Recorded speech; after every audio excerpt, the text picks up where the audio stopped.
First Nation and Native American Reservation Sightings, Part 12. The Old Chief Broadcasts. Returning to some of J.W. Burns' case files, there was another noteworthy story well worth documenting. I refer to it often. John Burns told it this way. And now let me illustrate how extremely sensitive the Indians are regarding the Sasquatch and how indignantly they resent their word being doubted. On May 23, 1938, a festival known as Indian Sasquatch Days was held at Harrison Hot Springs, British Columbia. Having obtained special permission from the Department of Indian Affairs in Ottawa, I took several hundred of my charges to the event. Unfortunately, in his opening speech over the radio, a very prominent official of the British Columbia government made a bad slip, thus offending all the Indians present who understood English. After a few preliminary remarks, this personage went on. Of course, the Sasquatch are merely legendary Indian monsters. No white man has ever seen one, and they do not exist today. In fact, thereupon his voice was drowned by a great rustling of buckskin garments and the tinkling of ornamental bells, as in response to an indignant gesture from Old Chief Flying Eagle, more than 2,000 red men rose to their feet in angry protest. Chief Flying Eagle then stalked across to the open space where the speaker stood, surrounded by important dignitaries and others. Absolutely ignoring the entire group, Chief Flying Eagle turned to the microphone and thundered in excellent English. The white speaker is wrong. To all who now hear, I say, some white men have seen Sasquatch. Many Indians have seen them and spoken to them. The Sasquatch is still all around here. I have spoken. The chief then strode back to his place and signed to the other Indians to sit down, leaving behind him the government spokesman, whose face was exceedingly red. I was one of the party gathered about the microphone and immediately said in a few words over the loudspeakers to appease the angry Indians. I corroborated Chief Flying Eagle's statement that white men have seen Sasquatch, adding that, although in sadly reduced numbers, Sasquatches are still believed to inhabit the vast mountain solitudes of unexplored British Columbia. What a great story! Here again is the oft mention of reduced Sasquatch numbers. John W. Burns, in his time, wrote more than 50 Sasquatch-related articles. During a request from the Vancouver Sun in 1957, Burns replied in a letter that he was amazed at the talk of searches for the Sasquatch. He said he regrets that these harmless people of the wilderness are to be hunted with dogs as if they were criminals, and if captured, exposed to the gaping and gaze of the curious. They have been referred to as monsters, but they have committed no monstrous acts. It appears our veneer civilization does not hesitate to even use monsters for commercial purposes. The Douglas language was purported to be the language of the Sasquatch, according to some of the First Nation tribes in British Columbia, specifically the Chehalis and the Lillooet. The attribution of the Douglas language was first acknowledged by J.W. Burns in his writings about the Chehalis people. The Douglas language was spoken by the Lillooet River Indians who lived around Port Douglas at the mouth of the Harrison Lake. It was not a language spoken by the Chehalis, but it was such that they could figure out and understand some of the common words. It was the members of the Chehalis tribe living on the reservation who told Burns the Sasquatch spoke Douglas or a similar dialect. We should all salute Burns' work documenting certain behaviors and characteristics of the early day Sasquatch. He was a true pioneer, truly deserving of a noticeable place in Sasquatch research history.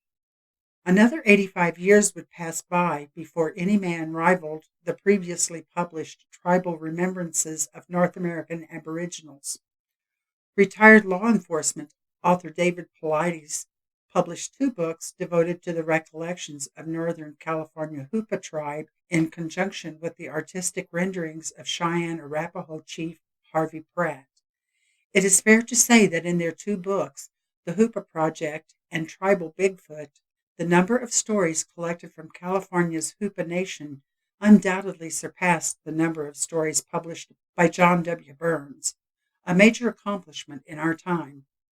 No other author has lived with the natives and chronicled their stories, except perhaps Dr. Ed Fouche.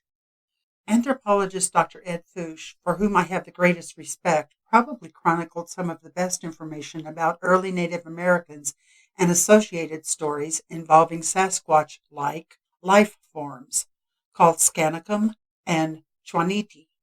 Chwaniti translates tall, hairy, smells like burnt hair. Dr. Fouche carefully chronicled the Spokane Indian description as 9 feet tall, possessing a very strong stench, and was never known by any of the Indians to harm human beings. The big ones were not hunted. The haired ones were simply considered part of the Spokane Indian environment. Chwaniti was, he said, a prankster, especially pranks involving horses and dogs. Both Scanicum and the Chwaniti were known to inhabit deep caves that tunneled through mountain terrain.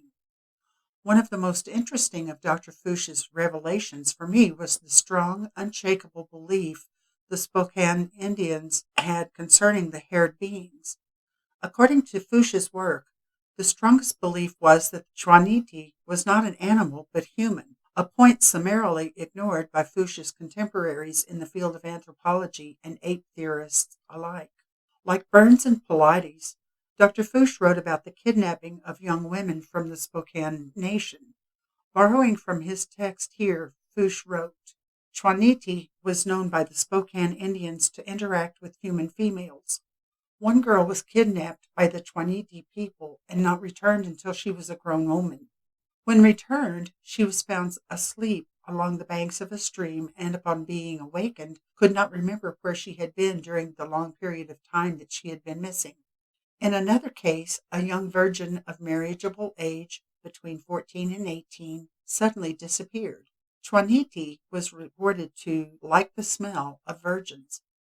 An intensive search was conducted, but to no avail. After being gone for a considerable period of time, reported as 2 or 3 years, she was returned, but smelled so strongly of Chwaniti that the people could hardly get near her. She was fed and cared for, but had to be kept outside. Because of the smell, no one, men, wanted her.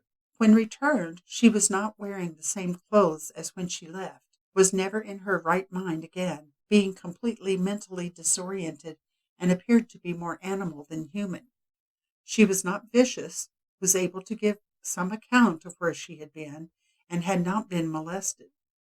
An informant reported having ascended a hill in the early hours of the morning as it was just beginning to become daylight. He was immediately aware of a strong Chwaniti odor and saw a shadow as of a huge man a short distance away. He remembers absolutely nothing that occurred the rest of the day. When awareness returned, it was late afternoon, and he found himself walking back down the same trail and route that he had gone up that morning. He believes that he had been under a sort of hypnosis. To be continued, and thank you for listening. There would be many parts to the reading of this book. If you like this reading, please like, subscribe, and hit the notification button to be sure to catch the future parts. We welcome comments, but please be considerate of others. If you have had an experience with or about Bigfoot, cryptids, UFOs, paranormal, or any other strange happenings, and would like to share them on our channel to be read, please email them to sharingofstrangestories@gmail.com. We hope to establish a channel that can provide an outlet for people to speak freely of their experiences without ridicule from others. There are many of us out there that have had these experiences and have faced the ridicule. Emails will be read on our channel, so please keep them family friendly. If you want to remain anonymous and do not want your name read to the public, please put that at the beginning of the email or in the subject line. Thanks again for listening, and stay safe.